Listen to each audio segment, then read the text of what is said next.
नमस्कार विद्यार्थी मित्रांनो, मी सुवर्णा मगर आपल्या सर्वांचा स्पर्धा अभ्यास या यूट्यूब चॅनलवरती स्वागत करते। विद्यार्थी मित्रांनो, आजच्या व्हिडिओमध्ये आपण 11, 12, 13, 14 आणि 15 जुलै अशा 5 दिवशीचे करंट अफेअर्स अभ्यासणार आहोत। चला तर मग आजच्या व्हिडिओला सुरुवात करूया। फर्स्ट क्वेश्चन आहे, मुंबईतील कार्नेक पुलाचे नाव काय ठेवण्यात आले आहे? तर बघा, मुंबईतील जो कार्नेक पूल आहे याचे नवीन नाव काय आहे? तर या प्रश्नाचे योग्य उत्तर आहे पर्याय क्रमांक 1 सिंदूर पूल। मुंबईतील कार्नेक पुलाचे नाव बदलून सिंदूर पूल असे करण्यात आलेले आहे। पूर्वीचे नाव काय होते बघा, कार्नेक ब्रिज। हे जे नाव होते हे British governor James rivet Konark यांच्या नावावर ठेवण्यात आलेले होते आणि नवीन नाव करण्यात आलेले आहे सिंदूर पूल। हे ऑपरेशन सिंदूरला समर्पित नाव आहे। हा जो पूल आहे हा दक्षिण मुंबईमध्ये आहे। याची लांबी सुमारे 328 मीटर एवढी आहे। सुरक्षेच्या कारणास्तव नोव्हेंबर 2022 मध्ये 154 वर्ष जुना हा पूल पाडण्यात आलेला होता आणि नवीन पूल हा 60 कोटी रुपये खर्चून नूतनीकरण करण्यात आलेले आहे आणि याचे उद्घाटन 10 जुलै 2025 रोजी मुख्यमंत्री देवेंद्र फडणवीस यांच्या हस्ते करण्यात आलेले आहे। तर बघा, मुंबईतील कार्नेक पुलाचे नवीन नाव आहे सिंदूर पूल। नेक्स्ट आहे, चेहरा स्कॅन करून रेशन वितरित करणारे पहिले राज्य कोणते बनले आहे? तर या प्रश्नाचे योग्य उत्तर आहे पर्याय क्रमांक 4 हिमाचल प्रदेश। चेहरा स्कॅन करून रेशन वितरित करणारे हिमाचल प्रदेश हे पहिले राज्य बनलेले आहे। सार्वजनिक वितरण प्रणालीमध्ये रेशन वितरणासाठी आधार आधारित फेस ऑथेंटिकेशन सुरू करणारे हिमाचल प्रदेश देशातील पहिले राज्य बनलेले आहे। लाभार्थ्याचा चेहरा स्कॅन करून आधार डेटाशी जुळवला जाणार आहे। यामध्ये OTP आणि बायोमेट्रिक्सच्या समस्या सोडवण्यासाठी ही प्रणाली आणण्यात आलेली आहे। ही सुविधा डिजिटल तंत्रज्ञान आणि प्रशासन विभागाने सुरू केलेली आहे। तर बघा, चेहरा स्कॅन करून रेशन वितरित करणारे हिमाचल प्रदेश हे देशातील पहिले राज्य बनलेले आहे। नेक्स्ट आहे, भारत आणि कोणत्या देशादरम्यान जामाता संयुक्त तटरक्षक दलाचा सराव आयोजित करण्यात आला? तर या प्रश्नाचे योग्य उत्तर आहे पर्याय क्रमांक 2 जपान। जामाता संयुक्त तटरक्षक दलाच्या सरावाचे ठिकाण कुठे होते बघा? हा जो सराव आहे हा भारतातील चेन्नई बीच वरती आयोजित करण्यात आला। कालावधी होता 7 ते 12 जुलै 2025 दरम्यान। जामाता हा संयुक्त तटरक्षक दल सराव हा जो सराव आहे यामध्ये भारत आणि जपान हे 2 देश सहभागी झालेले होते। या सरावाचे उद्दिष्ट आहे सागरी सुरक्षेत सहकार्य वाढवणे। जपानी भाषेत जामाता याचा अर्थ आहे पुन्हा भेटणे। भारतीय तटरक्षक दलाबद्दल थोडक्यात माहिती अभ्यासूया। बघा, याची स्थापना झालेली आहे 1 फेब्रुवारी 1977 रोजी। याचे कार्य आहे भारताचे किनारी क्षेत्र आणि विशेष आर्थिक क्षेत्र सुरक्षित करणे आणि भारतीय तटरक्षक दलाचे सध्याचे महासंचालक आहेत परमेश शिवमणी। नेक्स्ट क्वेश्चन आहे, केरळची पहिली स्किन बँक कोठे उघडण्यात आलेली आहे? तर याचे योग्य उत्तर आहे पर्याय क्रमांक 1 तिरुअनंतपुरम। केरळची पहिली स्किन बँक तिरुअनंतपुरम। तर बघा, ही जी पहिली स्किन बँक आहे केरळमधील ही तिरुअनंतपुरम मधील सरकारी वैद्यकीय महाविद्यालय रुग्णालयामध्ये सुरू करण्यात आलेली आहे। याचे उद्घाटन कधी करण्यात आले? तर 15 जुलै 2025 रोजी जागतिक प्लास्टिक सर्जरी दिनानिमित्त याचे उद्घाटन करण्यात आलेले आहे। या महत्त्वाच्या आरोग्य सुविधांमध्ये गंभीर भाजलेल्या लोकांना मदत करण्यासाठी, त्यांच्या उपचारांमध्ये आणि पुनर्प्राप्तीत सुधारणा करण्यासाठी दान केलेल्या त्वचेचा संग्रह केला जाणार आहे। बँक स्थापनेचा एकूण खर्च आहे बघा 6.75 कोटी रुपये खर्च आलेला आहे ही बँक स्थापन करण्यासाठी। केरळ राज्य अवयव आणि ऊती प्रत्यारोपण संघटनेकडून या स्किन बँकेला अधिकृत मान्यता मिळालेली आहे। जळलेल्यांना अधिक मदत करण्यासाठी अल्पझा, कोल्लम आणि कन्नूर वैद्यकीय महाविद्यालयांमध्ये बर्न केअर सेंटर सुरू करण्यात आलेले आहेत। तसेच गंभीर जखमी झालेल्या रुग्णांवर उपचार करण्यासाठी या केंद्रांमध्ये विशेष बर्न्स ICU स्थापन करण्यात आलेले आहेत। चांगली काळजी आणि पुनर्प्राप्ती पर्याय देण्यासाठी या रुग्णालयांमध्ये प्लास्टिक सर्जरी युनिट्स हे देखील सुरू करण्यात आलेले आहेत। बघा, भारतातील पहिली त्वचा बँक ही 1978 मध्ये मुंबईमध्ये स्थापन करण्यात आलेली होती आणि केरळ राज्यातील पहिली स्किन बँक तिरुअनंतपुरम या ठिकाणी स्थापन करण्यात आलेली आहे आणि भारतातील पहिली त्वचा बँक मुंबईमध्ये 1978 मध्ये सुरू करण्यात आलेली आहे। नेक्स्ट आहे, मुख्यमंत्री आरोग्य योजना कोणत्या राज्यात सुरू करण्यात आली आहे? तर या प्रश्नाचे योग्य उत्तर आहे पर्याय क्रमांक 4 पंजाब। पंजाब राज्याने मुख्यमंत्री आरोग्य योजना सुरू करण्याची घोषणा केलेली आहे। ही योजना 2 ऑक्टोबर 2025 पासून संपूर्ण राज्यामध्ये लागू केली जाणार आहे। या योजनेचे उद्दिष्ट आहे बघा, प्रत्येक पंजाबी करदात्याला दर्जेदार आणि कॅशलेस उपचार प्रदान करणे। पंजाब विमा रक्कम प्रति कुटुंब दरवर्षी 10 लाख रुपये एवढी आहे। लाभार्थी बघा, पंजाबमध्ये 65 लाख कुटुंबे आहेत। नेक्स्ट आहे हिंदुस्तान युनिलिव्हर लिमिटेडच्या पहिल्या महिला CEO कोण बनल्या आहेत? तर याचे योग्य उत्तर आहे पर्याय क्रमांक 2 प्रिया नायर. हिंदुस्तान युनिलिव्हर लिमिटेडच्या पहिल्या महिला CEO प्रिया नायर. यांची जी नियुक्ती आहे ही 1 ऑगस्ट 2025 पासून पुढील 5 वर्षांसाठी असणार आहे. त्या रोहित जावा यांची जागा घेणार आहेत. प्रिया 30 वर्षांहून अधिक काळ कंपनीशी संबंधित आहेत. त्यांनी आतापर्यंत डव आणि सनसिल्क यासारख्या मोठ्या ब्रँडचे नेतृत्व केलेले आहे. हिंदुस्तान युनिलिव्हर लिमिटेड या संदर्भात थोडक्यात माहिती अभ्यासूया बघा. याची स्थापना झालेली आहे 1933 मध्ये. मुख्यालय आहे मुंबई या ठिकाणी आणि ही युनिलिव्हर या कंपनीच्या मालकीची आहे. युनिलिव्हर ही UK नेदरलँड स्थित बहुराष्ट्रीय कंपनी आहे आणि हिंदुस्तान युनिलिव्हर लिमिटेड ही यांच्या मालकीची कंपनी आहे आणि याचे मुख्यालय आहे मुंबई या ठिकाणी. नेक्स्ट आहे आशियातील सर्वात मोठी जंगल सफारी कोणत्या राज्यात उभारली जाईल? तर याचे योग्य उत्तर आहे पर्याय क्रमांक 4 हरियाणा. आशियातील सर्वात मोठा जंगल सफारी प्रकल्प हरियाणा राज्यामध्ये हरियाणातील अरवली पर्वतरांगेतील गुरुग्राम आणि नुह जिल्ह्यामध्ये असणार आहे. याचे अंदाजे क्षेत्र असणार आहे 10,000 एकर. प्रमुख उद्दिष्ट आहे इको टुरिझमला प्रोत्साहन देणे, वन्यजीव संवर्धन आणि जैवविविधतेचे संवर्धन तसेच स्थानिक तरुणांना रोजगाराच्या संधी उपलब्ध करून देणे. तर बघा आशियातील सर्वात मोठा जंगल सफारी प्रकल्प हरियाणा राज्यामध्ये असणार आहे. 10,000 एकर मध्ये असणार आहे हा. नेक्स्ट आहे confession of a Shakespeare addict या पुस्तकाचे लेखक कोण आहेत? तर याचे योग्य उत्तर आहे पर्याय क्रमांक 1 V.S. रवी. सेवानिवृत्त IPS अधिकारी V.S. रवी यांनी 7 जुलै 2025 रोजी हैदराबादमध्ये confession of a Shakespeare addict पुस्तकाचे प्रकाशन केले आहे. या पुस्तकाचा विषय काय आहे? तर लेखकाचे विल्यम शेक्सपियरवरील आयुष्यभराचे प्रेम आणि अनुभव. नेक्स्ट आहे BMW इंडियाचे CEO म्हणून कोणाची नियुक्ती करण्यात आली आहे? तर या प्रश्नाचे योग्य उत्तर आहे पर्याय क्रमांक 2 हरदीप सिंग ब्रार. हरदीप सिंग ब्रार यांची BMW इंडियाचे CEO म्हणून नियुक्ती करण्यात आलेली आहे. ही नियुक्ती 1 ऑक्टोबर 2025 पासून प्रभावी होणार आहे. ते विक्रम पावा यांची जागा घेतील. यापूर्वी ते किया इंडियामध्ये सेल्स आणि मार्केटिंग के सिनियर व्हाईस प्रेसिडेंट पदावर कार्यरत होते. BMW इंडिया ही भारतातील ऑटोमोबाईल क्षेत्रातील अग्रणी कंपनी आहे. BMW इंडियाची स्थापना 2007 मध्ये झालेली आहे आणि याचे मुख्यालय हरियाणा राज्यातील गुरुग्राम या ठिकाणी आहे. तर बघा हरदीप सिंग ब्रार यांची BMW इंडियाचे CEO म्हणून नियुक्ती करण्यात आलेली आहे. नेक्स्ट आहे ईशान्य जिल्ह्यांसाठी दुसरा SDG म्हणजे शाश्वत विकास उद्दिष्टे निर्देशांक कोणी जारी केला आहे? तर याचे योग्य उत्तर आहे पर्याय क्रमांक 3 नीती आयोग. ईशान्य जिल्ह्यांसाठी दुसरा SDG निर्देशांक 2023-24 ईशान्य जिल्ह्यांसाठी असणारा हा दुसरा आहे म्हणजे दुसरी आवृत्ती आहे. 7 जुलै 2025 रोजी नीती आयोग आणि ईशान्य प्रदेश विकास मंत्रालयाने संयुक्त राष्ट्र विकास कार्यक्रमच्या सहकार्याने ईशान्य प्रदेश जिल्हा शाश्वत विकास ध्येय निर्देशांकांची दुसरी आवृत्ती प्रकाशित केलेली आहे. बघा नीती आयोगाने आणि कोणी केलेला आहे तर ईशान्य प्रदेश विकास मंत्रालय आणि संयुक्त राष्ट्र विकास कार्यक्रम यांच्या सहकार्याने हा निर्देशांक जारी करण्यात आलेला आहे. 7 जुलै 2025 रोजी ही निर्देशांकाची दुसरी आवृत्ती आहे. याचे उद्दिष्ट आहे सामाजिक, आर्थिक आणि पर्यावरणीय विकासाचे निरीक्षण. हा अहवाल 26 ऑगस्ट 2021 रोजी प्रसिद्ध झालेल्या पहिल्या आवृत्तीवर आधारित आहे आणि 17 शाश्वत विकास उद्दिष्टांपैकी 15 उद्दिष्टे साध्य करण्यात 8 ईशान्येकडील राज्यांमधील जिल्हे कशी कामगिरी करत आहेत हे दाखवत आहेत. ईशान्येकडील राज्य म्हणजे कोणते तर मणिपूर, मिझोराम, नागालँड, तर ही अरुणाचल प्रदेश, आसाम वगैरे हे जे 8 राज्य आहेत तर या राज्यामधील जिल्हे कशा प्रकारे कार्य करतात यावरती आधारित हा निर्देशांक आहे. दुसऱ्या आवृत्तीत प्रदेशातील 131 पैकी 121 जिल्ह्यांचा समावेश आहे.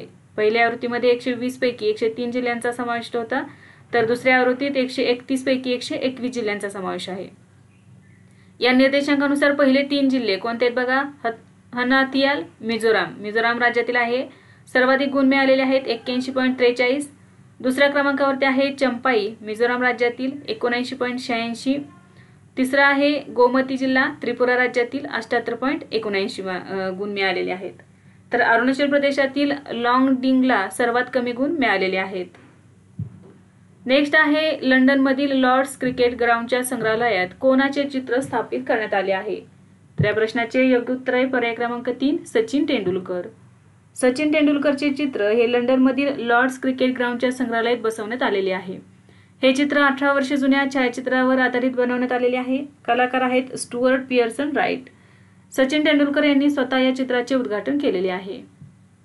नेक्स्ट आहे UPI स्वीकारणारा पहिला कॅरेबियन देश कोणता बनला आहे? बघा, UPI स्वीकारणारा पहिला कॅरेबियन देश. तर काय असणार आहे या प्रश्नाचे योग्य उत्तर? तर पर्याय क्रमांक 3 त्रिनिदाद आणि टोबॅगो. जुलै 2025 मध्ये त्रिनिदाद आणि टोबॅगो हा UPI स्वीकारणारा पहिला कॅरेबियन देश बनलेला आहे. तर आता भारतीय प्रवासी थेट भीम ॲपवरून डिजिटल पेमेंट करू शकतात. पंतप्रधान मोदींच्या भेटीदरम्यान हा उपक्रम राबवण्यात आलेला आहे, ज्यामध्ये डिजिटल सहकार्य वाढवण्यावर सहमती झाली. UPI म्हणजे काय? तर युनिफाईड पेमेंट्स इंटरफेस ही एक डिजिटल पेमेंट सिस्टीम आहे जी NPCI म्हणजेच नॅशनल पेमेंट्स कॉर्पोरेशन ऑफ इंडियाने 2016 मध्ये सुरू केलेली आहे. आणि UPI पेमेंट सिस्टीम स्वीकारणारा पहिला कॅरेबियन देश कोणता बनलेला आहे? त्रिनिदाद आणि टोबॅगो. नेक्स्ट आहे भारतीय नौदलाचे पहिले स्वदेशी डायव्हिंग सपोर्ट जहाज निस्तार कोणी बनवले आहे? INS निस्तार कोणी बनवलेले आहे बघा? तर याचे योग्य उत्तर आहे पर्याय क्रमांक 1 हिंदुस्तान शिपयार्ड लिमिटेड. 8 जुलै 2025 रोजी विशाखापट्टणम येथे भारतीय नौदलाला पहिले स्वदेशी डायव्हिंग सपोर्ट जहाज INS निस्तार सुपूर्द करण्यात आलेले आहे. तर बघा, हे पहिले भारतीय नौदलाला मिळाले पहिले स्वदेशी डायव्हिंग सपोर्ट जहाज आहे. नाव काय आहे? INS निस्तार. कोठे हे सपोर्ट करण्यात आले? तर विशाखापट्टणम या ठिकाणी. निस्तार हे नाव संस्कृत शब्दापासून आले आहे. याचा अर्थ मुक्ती, बचाव किंवा सुटका असा होतो. याची निर्मिती केलेली आहे हिंदुस्तान शिपयार्ड लिमिटेडद्वारे. आणि या जहाजाची वैशिष्ट्ये काय आहेत बघा? लांबी आहे 118 मीटर, वजन आहे सुमारे 10,000 टन. हे जहाज 300 मीटरपर्यंत संतृप्त डायव्हिंग करण्यास सक्षम आहे आणि 75 मीटर खोलीपर्यंत साईड डायव्हिंग स्टेज देखील आहे. हे खोलवर पाणबुड्यांमध्ये अडकलेल्या लोकांना वाचवण्यासाठी डीप सबमर्जन्स रेस्क्यू वेसलचे मदरशिप म्हणून काम करेल. तसेच हे जहाज रिमोटली ऑपरेटेड व्हेइकल्सने देखील सुसज्ज आहे, जे 1000 मीटर खोलीपर्यंत खाली जाऊन गोताखोरांना मदत करू शकते. नेक्स्ट आहे साबिया खान यांची कोणत्या कंपनीचे नवीन मुख्य कार्यकारी अधिकारी म्हणून नियुक्ती करण्यात आलेली आहे? तर याचे योग्य उत्तर आहे पर्याय क्रमांक 2 ॲपल. जुलै 2025 मध्ये ॲपलने भारतीय वंशाच्या साबिया खान यांची कंपनीचे नवीन मुख्य कार्यकारी अधिकारी COO म्हणून नियुक्ती केलेली आहे. तर हे जे साबिया खान आहेत हे उत्तर प्रदेशातील मुरादाबाद या ठिकाणचे आहेत. त्यांनी जेफ विल्सन यांची जागा घेतलेली आहे. तर साबिया खान हे 1995 मध्ये ॲपलच्या खरेदी विभागात सामील झाले आणि तेव्हापासून ते कंपनीत आहेत. ॲपल कंपनीबद्दल थोडक्यात माहिती पाहूया बघा. स्थापना झालेली आहे 1 एप्रिल 1976 रोजी. संस्थापक आहेत स्टीव जॉब्स, स्टीव वोन्जियाक आणि रोनाल्ड वेन. मुख्यालय आहे क्यूपर्टिनो, कॅलिफोर्निया. नेक्स्ट आहे सुपर युनायटेड रॅपिड आणि ब्लिट्झ स्पर्धा 2025 कोणी जिंकली आहे? तर याचे योग्य उत्तर आहे पर्याय क्रमांक 1 Magnus Carlsen. Super United Rapid and Blitz 2025 स्थान आहे क्रोएशियातील झाग्रेब या ठिकाणी. बघा, क्रोएशियातील झाग्रेब या ठिकाणी स्पर्धा झालेली आहे. विजेता ठरलेला आहे मॅग्नस कार्लसेन, नॉर्वेचा आहे. दुसरे स्थान मिळालेले आहे वेल्सी सो आणि तिसरे स्थान मिळालेले आहे भारताचे डी गुकेश यांना. कार्लसनचा हा सलग 6वा GCT रॅपिड आणि ब्लिट्झ विजय आहे. नेक्स्ट आहे जागतिक लोकसंख्या दिन कधी साजरा केला जातो? तर याचे योग्य उत्तर आहे पर्याय क्रमांक 2 11 जुलै रोजी. जागतिक लोकसंख्या दिन दरवर्षी 11 जुलै रोजी साजरा केला जातो. याची सुरुवात केलेली आहे बघा 1989 मध्ये UNDPने. 2025 ची थीम आहे निष्पक्ष आणि आशावादायक जगात त्यांना हवे असलेले कुटुंब निर्माण करण्यासाठी तरुणांना सक्षम बनवणे. नेक्स्ट आहे 53व्या कलात्मक जिम्नॅस्टिक्स जागतिक अजिंक्यपद स्पर्धा 2025 चे आयोजन कोणता देश करेल? तर इंडोनेशिया देश करणार आहे, म्हणून पर्याय क्रमांक 2 बरोबर असणार आहे. 53वी कलात्मक जिम्नॅस्टिक जागतिक अजिंक्यपद स्पर्धा कालावधी काय असणार आहे? 19 ते 25 ऑक्टोबर. स्थान असणार आहे इंडोनेशियातील जकार्ता या ठिकाणी. आयोजक असणार आहेत आंतरराष्ट्रीय जिम्नॅस्टिक महासंघ. पहिल्यांदाच आग्नेय आशियाई देश या स्पर्धेचे आयोजन करणार आहे. बघा, आग्नेय आशियातील इंडोनेशिया हा देश करणार आहे, त्यामुळे आग्नेय आशियातील हा पहिलाच देश असणार आहे या स्पर्धेचे आयोजन करणारा. यामध्ये 86 देशांमधील 600हून अधिक खेळाडू सहभागी होणार आहेत. नेक्स्ट आहे ब्रिक्स चेंबर ऑफ कॉमर्सने सुरू केलेल्या वी वाईज उपक्रमाचे मुख्य उद्दिष्ट काय आहे? तर याचे योग्य उत्तर आहे पर्याय क्रमांक 2 महिलांचे सक्षमीकरण. उपक्रमाचे नाव आहे वी वाईज. बघा, women in innovation, science and entrepreneurship. याची सुरुवात कधी झालेली आहे? 7 जुलै 2025 रोजी. कोणी सुरू केले? तर BRICS chamber of commerce and इंडस्ट्रीने हे सुरू केलेले आहे. याचे उद्दिष्ट आहे स्टीम क्षेत्रात महिलांचा सहभाग वाढवणे। स्टेम म्हणजे विज्ञान, तंत्रज्ञान, अभियांत्रिकी आणि गणित या 4 क्षेत्रांमध्ये महिलांचा सहभाग वाढवणे।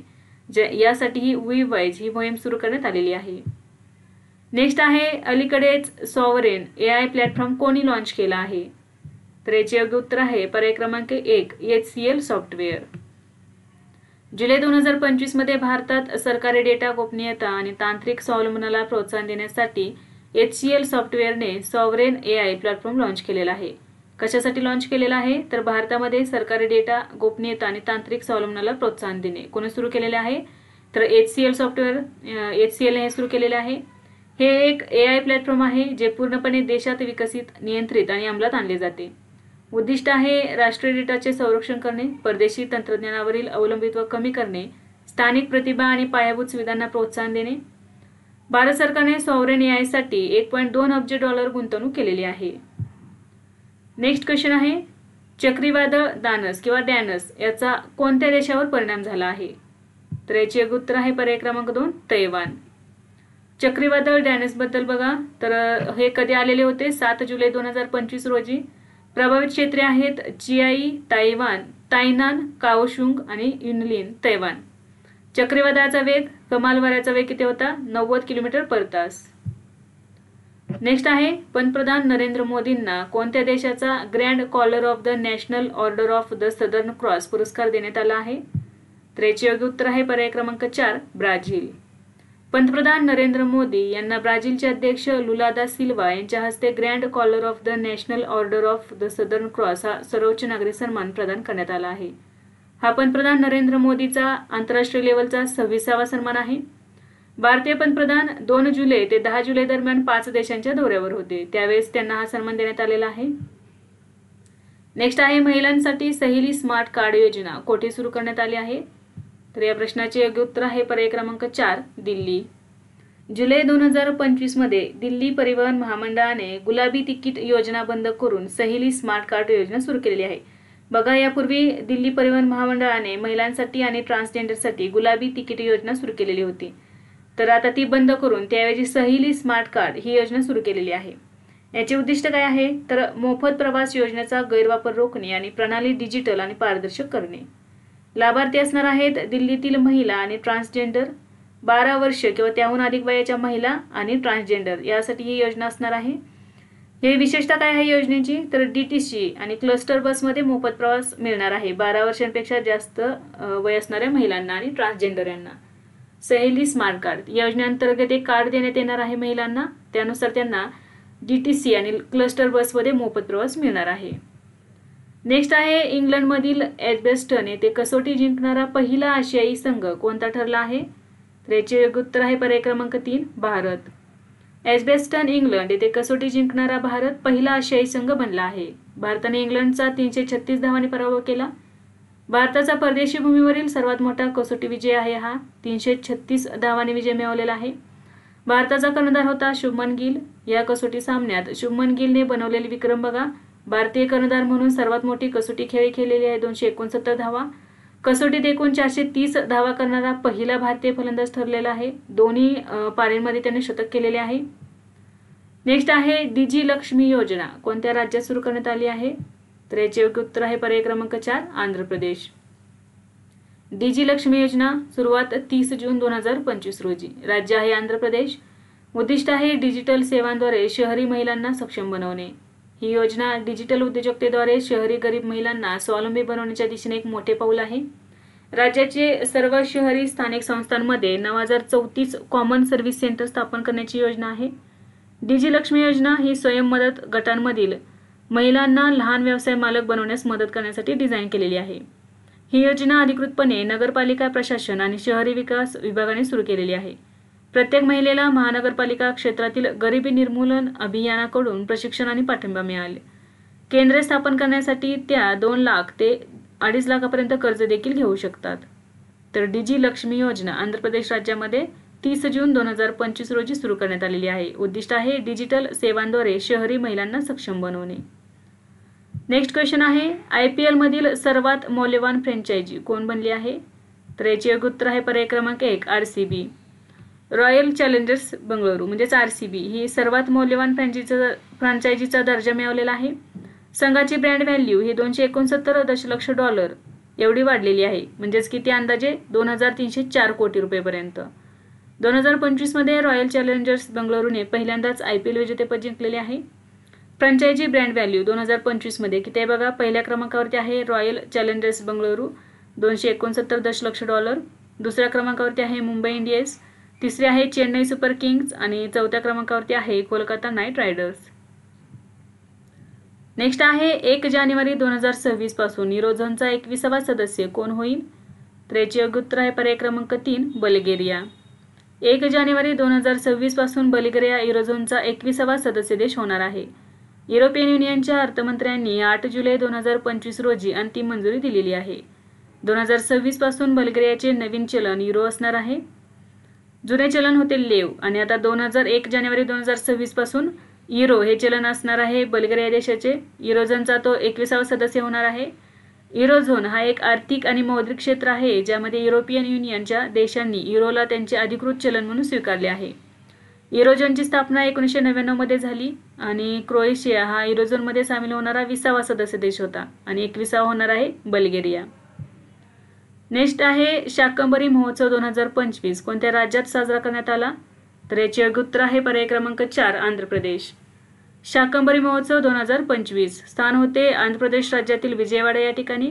कालावधी होता 8 ते 10 जुलै 2025 दरम्यान. परंपरा बघा काय आहे.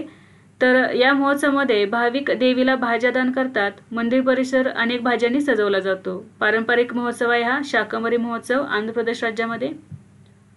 नेक्स्ट आहे पंतप्रधान नरेंद्र मोदींना कोणत्या देशाने order of the most ancient welwitschia mirabilis पुरस्कार प्रदान केला आहे. तर याचे योग्य उत्तर आहे पर्याय क्रमांक 4 नामिबिया. जुलै 2025 मध्ये पंतप्रधान नरेंद्र मोदी यांना नामिबियाचा सर्वोच्च नागरी पुरस्कार order of the most ancient welwitschia mirabilis हा प्रदान करण्यात आलेला आहे. हा जो पुरस्कार आहे हा नामिबियाचे अध्यक्ष डॉक्टर नेटुम्बो नंदी नदितेवा यांनी हा प्रदान केलेला आहे. भारत नामिबिया संबंध मजबूत करण्यासाठी आणि जागतिक नेतृत्वासाठी हा पुरस्कार देण्यात आलेला आहे. पंतप्रधान नरेंद्र मोदी यांचा हा 27वा जागतिक सन्मान आहे. नेक्स्ट आहे AI शेफने चालवलेले पहिले रेस्टॉरंट कोठे उघडले जाईल. तर याचे योग्य उत्तर आहे पर्याय क्रमांक 3 दुबई. दुबई म्हणजेच UAE या ठिकाणी AI शेफद्वारे समर्पित पहिले रेस्टॉरंट उघडण्यात येणार आहे. रेस्टॉरंटचे नाव असणार आहे वुहू रेस्टॉरंट. स्थान असणार आहे बुर्ज खलिफाजवळ दुबई या ठिकाणी. शेफचे नाव काय आहे बघा शेफ आयमन. शेफ आयमन काय करणार आहे तर मेनू डिझाईन करेल, पाककृती सुधारेल आणि स्वयंपाकघरातील ऑपरेशन स्मार्ट करेल. तर बघा दुबई या ठिकाणी AI शेफद्वारे समर्पित पहिले रेस्टॉरंट असणार आहे. रेस्टॉरंटचे नाव वुहू रेस्टॉरंट आणि शेफचे नाव असणार आहे शेफ आयमन. नेक्स्ट आहे आशियातील सर्वात वृद्ध हत्तीने वत्सला कोणत्या व्याघ्र प्रकल्पात मृत्युमुखी पडली. तर याचे योग्य उत्तर आहे पर्याय क्रमांक 4 पन्ना व्याघ्र प्रकल्प. आशियातील सर्वात वयस्कर हत्तीने वत्सला हिचा 8 जुलै 2025 रोजी मध्य प्रदेशातील पन्ना व्याघ्र प्रकल्पात मृत्यू झालेला आहे. ती 100 वर्षांहून अधिक वयाची होती. तिचा जन्म 1920 मध्ये केरळच्या निलांबूर जंगलात झालेला होता. तर पन्ना व्याघ्र प्रकल्पामध्ये ती मृत्युमुखी पडलेली आहे. तर या संदर्भात आपण थोडक्यात माहिती अभ्यासूया बघा. पन्ना व्याघ्र प्रकल्प कुठे आहे. पन्ना आणि छतपूर जिल्ह्यामध्ये आहे. विंध्याचल पर्वतरांगेत स्थित. स्थापना 1981 मध्ये राष्ट्रीय उद्यान म्हणून झालेली आहे. 1994 मध्ये याला व्याघ्र प्रकल्प घोषित करण्यात आले आणि 25 ऑगस्ट 2011 मध्ये बायोस्फिअर रिझर्व्ह म्हणून घोषित करण्यात आले. नेक्स्ट आहे ऑपरेशन कालनेमी कोणत्या राज्यात सुरू करण्यात आले आहे. तर याचे योग्य उत्तर आहे पर्याय क्रमांक 3 उत्तराखंड. संत असल्याचे भासवून लोकांना फसवणाऱ्या आणि सनातन संस्कृतीला बदनाम करणाऱ्यांवर कठोर कारवाई करण्यासाठी उत्तराखंड सरकारने जुलै 2025 मध्ये ऑपरेशन कालनेमी सुरू केलेली आहे. कोणी सुरू केलेले आहे तर उत्तराखंड राज्याने सुरू केलेले आहे. ऑपरेशनचे नाव आहे ऑपरेशन कालनेमी. जुलै 2025 मध्ये सुरू करण्यात आलेले आहे आणि उद्देश आहे सनातन संस्कृतीची प्रतिष्ठा जपणे. तर यामध्ये संत असल्याचे किंवा तोतेगिरी करून भासवून लोकांना फसवणाऱ्या आणि सनातन संस्कृतीला बदनाम करणाऱ्यांवर त्यांना अटक करून कठोर कारवाई करण्यात येणार आहे. नेक्स्ट आहे नवजात मुलांसाठी मलेरियावरील पहिले औषध कोणत्या देशाच्या आरोग्य संस्थेने मंजूर केले आहे. तर याचे योग्य उत्तर आहे पर्याय क्रमांक 3 स्वित्झर्लंड. जुलै 2025 मध्ये स्वित्झर्लंडच्या आरोग्य संस्थेने नवजात मुलांसाठी मलेरियावरील पहिल्या औषधाला मान्यता दिली आहे. औषधाचे नाव आहे कोआर्टियम बेबी, काही देशांमध्ये याला रेयामेट बेबी असे म्हटले जाते. हे कोणी बनवलेले आहे तर स्वित्झर्लंडमधील नोवार्टिस या कंपनीने हे औषध बनवलेले आहे. याचा वापर हा नवजात आणि 4.5 किलोपेक्षा कमी वजनाच्या लहान मुलांसाठी होणार आहे. हे औषध प्रथम Burkina Faso, Ivory Coast, Kenya, Malawi, Mozambique, Nigeria, Tanzania, Uganda येथे उपलब्ध होणार आहे. नेक्स्ट क्वेश्चन आहे, कोणत्या राज्य सरकारने डासांशी लढण्यासाठी स्मार्ट AI सिस्टीम सुरू केली आहे? तर याचे योग्य उत्तर आहे पर्याय क्रमांक 2 आंध्र प्रदेश. जुलै 2025 मध्ये आंध्र प्रदेश सरकारने डासांशी लढण्यासाठी स्मार्ट AI सिस्टम लॉन्च केली आहे. पावसाळ्यात डासांमुळे होणारे आजार रोखण्यासाठी या नवीन तंत्रज्ञानाने अत्याधुनिक प्रणाली सुरू केली आहे. याचे उद्दिष्ट आहे डासांची संख्या, प्रजाती आणि हवामान परिस्थितीचा मागोवा घेऊन लक्षित कारवाई करणे. शहरे बघा, विशाखापट्टणम, विजयवाडा, काकीनाडा, राजमहेंद्रवरम, नेल्लोर, कर्नूल या ठिकाणी हे सुरू करण्यात येणार आहे. ही प्रणाली कशी कार्य करणार आहे तर डासांच्या प्रजाती, लिंग, लोकसंख्या घनता आणि हवामान ही माहिती गोळा करेल आणि सुरक्षित सीमा ओलांडल्यावरती स्वयंचलित सूचना पाठवल्या जातील. फॉगिंग आणि लार्वासाइड फवारण्यासाठी ड्रोनचा वापर करण्यात येणार आहे. नेक्स्ट आहे, जेनिफर गार्लिंग सिमन्स ह्या कोणत्या देशाच्या पहिल्या महिला राष्ट्रपती बनल्या आहेत? त्याचे योग्य उत्तर आहे पर्याय क्रमांक 3 सुरिनाम. सुरिनामच्या संसदेने जेनिफर गार्लिंग सिमन्स यांची देशाच्या पहिल्या महिला राष्ट्रपती म्हणून निवड केलेली आहे. त्यांनी 16 जुलै 2025 रोजी पदाची शपथ घेतली.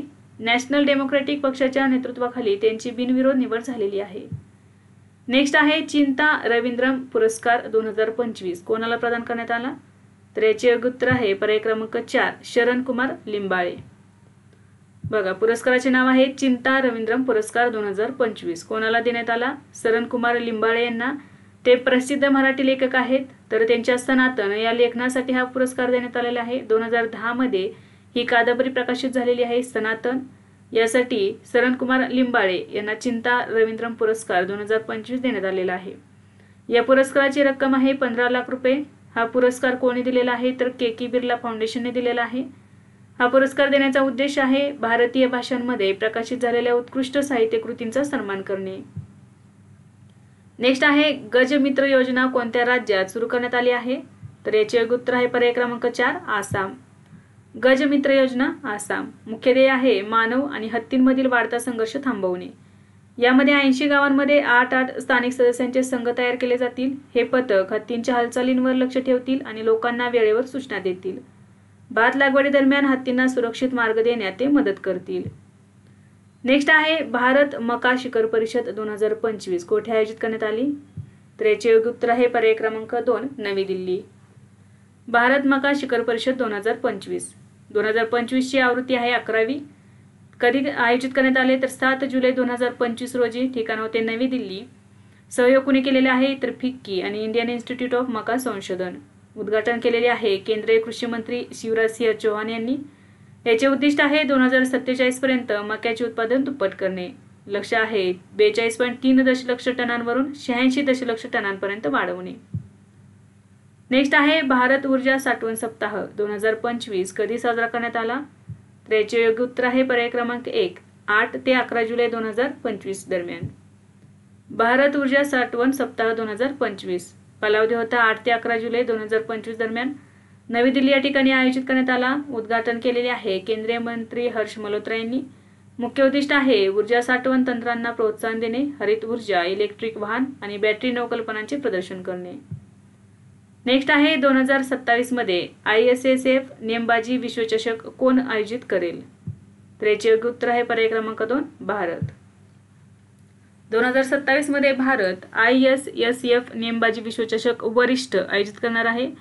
त्याप्रमाणे 2028 मध्ये भारत ISSF ज्युनियर विश्वचषक देखील आयोजित करणार आहे आणि हे मुख्य स्थळ असणार आहे. यासाठी नवी दिल्ली या ठिकाणी स्पर्धा आयोजित होणार आहेत.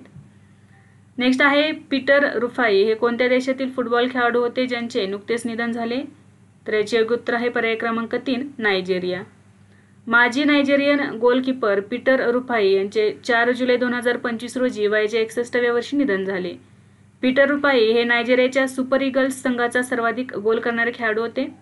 त्याने 1994 आणि 1998च्या फिफा विश्वचषकात नायजेरियाचे प्रतिनिधित्व केले होते. त्याने 1983 ते 1998 पर्यंत एकूण 65 आंतरराष्ट्रीय सामने खेळलेले होते. नेक्स्ट आहे बिहार सरकारने राज्यातील सरकारी नोकऱ्यांमध्ये कायमस्वरूपी निवासी महिलांना किती टक्के आरक्षण दिले आहे? तर याचे योग्य उत्तर आहे पर्याय क्रमांक 4 35%. जुलै 2025 मध्ये बिहार सरकारने राज्यातील कायमस्वरूपी रहिवासी महिलांना सर्व सरकारी नोकऱ्यांमध्ये 35% क्षैतिज आरक्षण देण्याचा निर्णय घेतला आहे. पूर्वी हे आरक्षण सर्व राज्यांच्या महिलांसाठी खुले होते. आता ते फक्त बिहारमधील आदिवासी महिलांना लागू होणार आहे. इतर राज्यातील महिलांची गणना आता सामान्य श्रेणीत केली जाईल. नेक्स्ट आहे कोणत्या राज्यात गणेशोत्सव हा राज्य उत्सव म्हणून घोषित करण्यात आला आहे? तर याचे योग्य उत्तर आहे पर्याय क्रमांक 3 महाराष्ट्र. महाराष्ट्रात गणेशोत्सवाला राज्य उत्सव म्हणून घोषित करण्यात आले आहे. मुख्य उद्देश आहे गणेशोत्सवाला राज्याची सांस्कृतिक ओळख म्हणून ओळख देणे.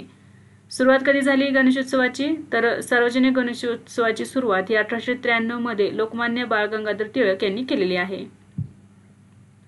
नेक्स्ट आहे bio informatics software platform BioEMU हे कोणी लॉन्च केले आहे? तर याचे योग्य उत्तर आहे पर्याय क्रमांक 3 मायक्रोसॉफ्ट. जुलै 2025 मध्ये bio informatics software BioEMU Microsoft प्लॅटफॉर्मने लॉन्च केला आहे. मायक्रोसॉफ्टचे नवीन ओपन सोर्स इन्फॉर्मेटिक्स सॉफ्टवेअर हे प्लॅटफॉर्म BioEMU जैविक डेटा सिम्युलेशन आणि विश्लेषण सुलभ करते. याचे उद्दिष्ट आहे मोठ्या प्रमाणावर जिनोमिक आणि प्रथिने आकृतिशास्त्र डेटाची जलद प्रक्रिया करणे. नेक्स्ट आहे खालीलपैकी कोणत्या व्यक्तीच्या 125व्या जयंतीनिमित्त भारतीय टपाल विभागाने एक स्मारक टपाल तिकीट जारी केले आहे? तर याचे योग्य उत्तर आहे पर्याय क्रमांक 1 डॉक्टर श्यामाप्रसाद मुखर्जी. डॉक्टर श्यामाप्रसाद मुखर्जी यांच्या 125व्या जयंतीनिमित्त भारतीय टपाल विभागाने एक स्मारक टपाल तिकीट जारी केलेले आहे. बघा डॉक्टर श्यामाप्रसाद मुखर्जी यांचा जन्म 6 जुलै 1901 रोजी कलकत्ता या ठिकाणी झालेला होता. स्वतंत्र भारताचे पहिले उद्योग आणि पुरवठा मंत्री होते 1947 ते 1950 पर्यंत. 1951 मध्ये त्यांनी भारतीय जनसंघाची स्थापना केली जो नंतर भारतीय जनता पक्ष बनलेला आहे. नेक्स्ट आहे केंद्रीय विद्यापीठांसाठी राष्ट्रीय स्तरावरील कुलगुरू परिषद 2025 कोठे आयोजित करण्यात आली? तर याचे योग्य उत्तर आहे पर्याय क्रमांक 1 केवडिया गुजरात. कुलगुरूंची परिषद 2025 ठिकाण आहे गुजरातमधील केवडिया या ठिकाणी. कालावधी होता 10 आणि 11 जुलै 2025 रोजी. आयोजक होते शिक्षण मंत्रालय भारत सरकार. उद्दिष्ट होते केंद्रीय विद्यापीठांच्या प्रगतीचा आढावा घेणे आणि भविष्यातील दिशा निश्चित करणे. नेक्स्ट आहे टाइम 100 निर्मात्यांच्या यादीत स्थान मिळवणारी पहिली आणि एकमेव भारतीय कोण बनली आहे? तर याचे योग्य उत्तर आहे पर्याय क्रमांक 3 प्राजक्ता कोळी. प्राजक्ता कोळीचा टाइम 100 क्रिएटर्सच्या यादीत समावेश करण्यात आला आहे. या यादीत स्थान मिळवणारी ती पहिली आणि एकमेव भारतीय आहे. प्राजक्ता कोळी ही एक कंटेंट क्रिएटर, अभिनेत्री आणि लेखिका आहे. नेक्स्ट आहे भारतातील पहिल्या बॅगलेस चहासाठी अलीकडेच पेटंट मिळवलेला उला टी प्रामुख्याने कोणत्या राज्याशी संबंधित आहे? तर याचे योग्य उत्तर आहे पर्याय क्रमांक 3 आसाम. भारतातील पहिला आहे हे बॅगलेस चहासाठी पेटंट मिळालेले आहे. चहाचे नाव काय आहे? उला टी. कोणत्या राज्याचा आहे? आसाम राज्याचा आहे. तर आसामच्या उला टीने भारतातील पहिल्या बॅगलेस चहासाठी पेटंट मिळवले आहे. उला चहामध्ये पारंपरिक चहाच्या पिशव्यांऐवजी संपूर्ण पानांचे बंडल वापरले जातात. ते नैसर्गिक दोरीने बांधलेले एका कळी आणि 2 पानेच्या संकुचित बंडलापासून बनवले जाते. ही रचना पारंपरिक चहाच्या पिशव्यांची गरज दूर करते आणि मायक्रोप्लास्टिकला चहामध्ये प्रवेश करण्यापासून रोखते. यासाठी संस्थापकांनी 2020 मध्ये पेटंटसाठी अर्ज केलेला होता.